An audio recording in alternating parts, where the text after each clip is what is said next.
I wanted to be a footballer from the age of 6, and my first club that I supported was Sligo Rovers. I could have played for Ireland, I could have played for England, and I found that difficult. But a year later, I knew I'd made a mistake. You know, my heart is my blood is 100% Irish.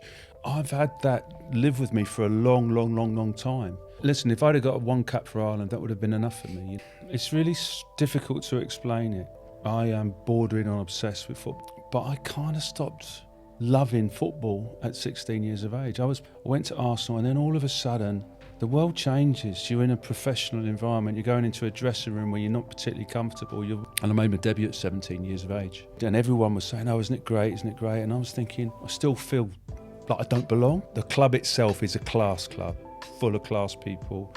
It's only in the last sort of 6 or 7 years that I've actually started to reflect and go, I did okay. I never chased a job in my life. It's just people ask me, would you be the manager? And I go, yeah. And then I'm thinking, God, I don't know what I'm doing.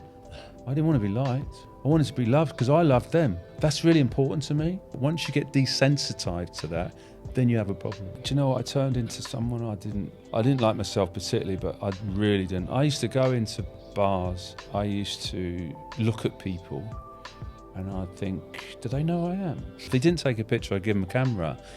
Well, when I was at Leeds, I was on my own. So when someone like me has a lot of time to think and has oxygen and any negative thoughts, you're giving oxygen to the negative thoughts, it's not good. When I had a few drinks, then that feeling would go, it would take away a defeat, but it also took away a victory.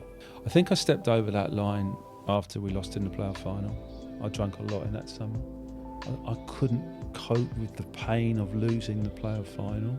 It was the pain of I've let my family down. I've let the supporters of Reading down. Turning point for me was when I reached out and said I need help. I spoke to my wife one morning and she rang a doctor, and I've not had a drink since that day.